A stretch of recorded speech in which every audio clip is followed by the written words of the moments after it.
Good morning बच्चों। मैं सूर्य प्रकाश शर्मा संस्कार पब्लिक उच्च माध्यमिक विद्यालय के ऑनलाइन क्लास में आपका स्वागत करता हूं। बेटे, अपना बहुलक चल रहा है, ठीक है। बहुलक में अपन ने दो प्रकार की सारणियों से बहुलक सीख लिया। नंबर एक, व्यक्तिगत सारणी से बहुलक। नंबर दो, असमूहित बारंबारता बंटन सारणी से बहुलक। नंबर तीसरा पॉइंट अपना चल रहा था समूहित बारंबारता बंटन सारणी से बहुलक। उसमें मैं आपको पिछला जो वीडियो है उसमें सूत्र भी लिखा चुका हूं, ठीक है। उस सूत्र को पहले हम एक्सप्लेन करेंगे। L plus F1 minus F0 बटे 2F1 minus F0 minus F2 गुणा H, ठीक है। मैंने कहा था इसको याद करना। अब हम इनका शाब्दिक अर्थ पढ़ेंगे कि L क्या होता है, ठीक है।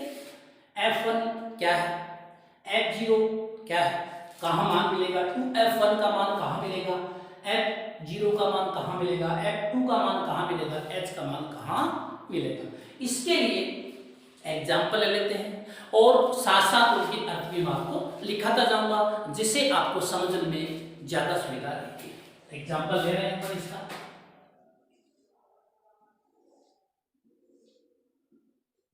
ये तो गया वर्ग और ये होगी बारंबारता।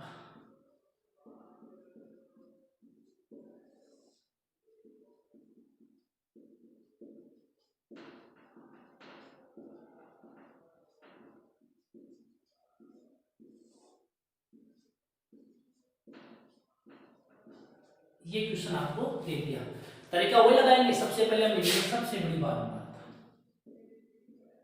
सबसे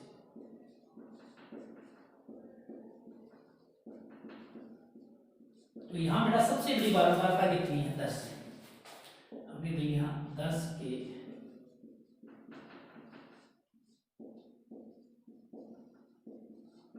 10 के सामने का वर्ग हो गया बेटा यहाँ 20 से 30।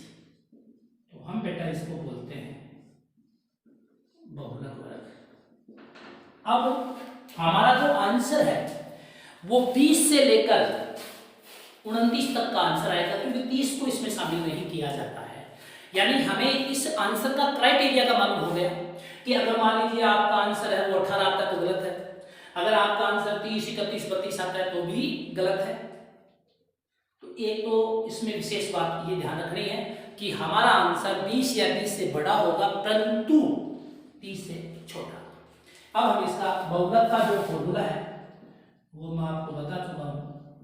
बहुलक m भी बोल सकते हैं, इसको z भी बोल सकते हैं। L plus F1 minus F0 2F1 minus F0 minus F2 गुणा H। अब देखो इसका अर्थ है यहाँ L है, L का मतलब होता है बहुलक वर्ग की निम्न सीमा, बहुलक वर्ग की निम्न सीमा। देखो बहुलक वर्ग कौन सा है, 20 से 30 है, तो इसकी निम्न सीमा कितनी है, 20।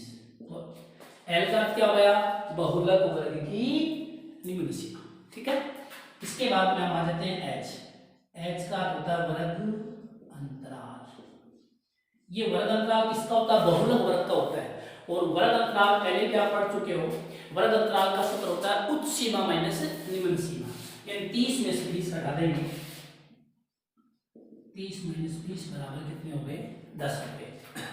इसके बाद में बेटा F0 F1 और F2 ये सब साथ साथ है, आप इनको ध्यान रखना।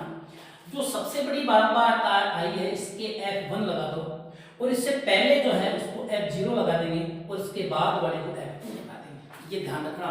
तो देखो F0 का मतलब क्या होता है, सबसे बड़ी बारंबारता से ठीक पहले की बारंबारता, ठीक है।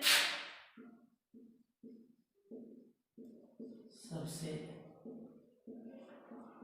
बड़ी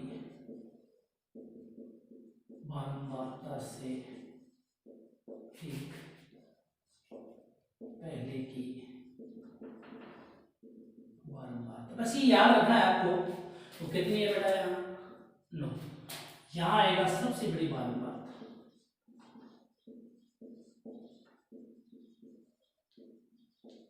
सबसे बड़ी बारंबारता बेटा क्या है, 10। और F2 का मतलब है सबसे बड़ी बारंबारता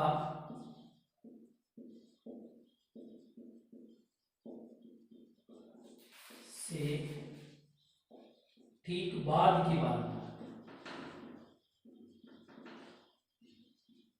बारंबारता कितनी होगी 4। ये आपको ध्यान रखना है L H F0 F1 F2। दोबारा बताता हूं मैं। L का होता है बहुलक वर्ग की निम्न सीमा, बहुलक वर्ग की निम्न सीमा। H का होता है बहुलक वर्ग का अंतराल। तो कितना हो गया 30 में से 20 गया तो 10 बच गया। F1 सबसे बड़ी बारंबारता, F0 सबसे बड़ी बारंबारता से ठीक पहले की, पहले का मतलब ये है तो इससे ठीक पहले ये आता है, ये बाद आता है। और F2 का मतलब होता है बहुलक सबसे बड़ी बारंबारता से ठीक बाद की बारंबारता। या हम ये भी लिख सकते हैं सबसे बड़ी बारंबारता से ठीक ऊपर की और ठीक नीचे की, ऐसे भी हम याद कर सकते हैं, कोई दिक्कत नहीं। ये थ्योरी जो है वो आपको परीक्षा के दौरान परीक्षा में नहीं लिखनी है, ये तो सिर्फ आपको याद करने के लिए बताई गई है।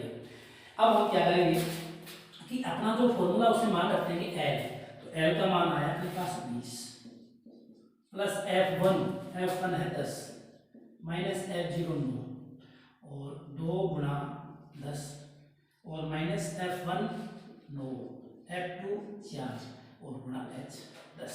तो ये तो 20 हो जाएगा प्लस 10 में से 9 गया तो 1, 10 दूनी 20 और 9 4 13 गुणा 10। ऊपर हल कर लेते हैं इसको, ये तो हो जाएगा 20 प्लस 10 को 1 से गुणा करेंगे तो 10, 20 में से 13 गए तो 7, ये तो 20 प्लस 10 में 7 एकम 7, 3 7 28 और 30 7 दूनी 14। आप इनको जोड़ेंगे तो बेटा आएगा 21.4। और कोई भी आपका आंसर दशमलव में आ जाए उसके आगे आप लगभग लगाना अवश्य, उसको भूल मत जाना, क्योंकि दशमलव के बाद में यदि कोई आंसर गलत हो जाता है तो अगर आप लगभग लगा देंगे तो वो आपका सही होगा। तो इसी प्रकार से कोई भी समूहित बारंबारता बंटन आपको दे रखी है और उसका हमें बहुलक ज्ञात करना है, तो इस तरीके से ज्ञात करते हैं। मैं एक बार फिर आपको इसको समझाता हूँ। सबसे पहले आपको सबसे बड़ी बारंबारता देखनी होगी, तो यहाँ सबसे बड़ी बारंबारता 10 है। फिर सबसे बड़ी बारंबारता के सामने का वर्ग लेना है, तो सबसे बड़ी बारंबारता के सामने का वर्ग 20 से 30 है, तो ये 20 से 30 है और इसको हम बहुलक वर्ग कहेंगे। अगर यहाँ एक संख्या होती तो यही उसका आंसर हो जाता, हमें आगे का प्रक्रिया जो है वो नहीं करनी पड़ती। लेकिन यहाँ वर्ग आ गया तो अनंत संख्या आ गई, अनंत संख्या आ गई तो हम किसको लें, इसके लिए फिर हमें एक फॉर्मूला काम में लेना पड़ेगा बहुलक का, L plus F1 minus F0 बटे में 2F1 minus F0 minus F2 गुना H। अब इनका अर्थ देखेंगे। L का अर्थ होता है बहुलक वर्ग की निम्न सीमा, तो बहुलक वर्ग 20 से 30 है, तो इसकी निम्न सीमा यानी छोटी वाली सीमा कितनी है 20।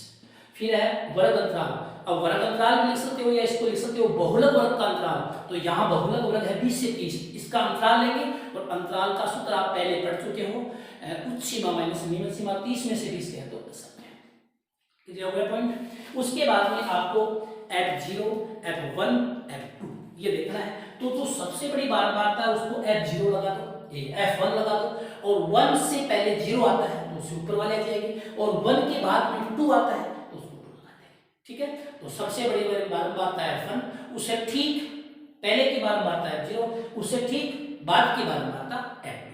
तो देखो F1 सबसे बड़ी बारंबारता से ठीक पहले की बारंबारता 9, F1 सबसे बड़ी बारंबारता 10, F2 सबसे बड़ी बारंबारता से ठीक बाद की बारंबारता कितनी होगी 4। और फिर हम इस फॉर्मूले में मानक देंगे 20 प्लस 10 माइनस 9, 2 गुणा 10 माइनस 9 माइनस 4 गुणा 10, ये 20, 10 में से 9 गया तो कितना बचा 1, 10 दूनी 20, 9 भी माइनस के 4 भी माइनस के, दोनों आपस में जुड़ जाएंगे तो माइनस के कितने हो गए 13 गुणा में 10, 10 को 1 से गुणा करेंगे तो 10 आ जाएगा, 20 में से 13 गए तो कितनी बच गई 7। अब हम क्या करेंगे कि 10 में 7 का भाग देंगे तो 7 एकम 7, बच के 3, 30 7 28 2 और 20 7 दूनी 14, जोड़ देंगे तो 21.4। तो इस प्रकार से ये आ गया आपके पास समूहित बारंबारता बंटन सारणी से बहुलक।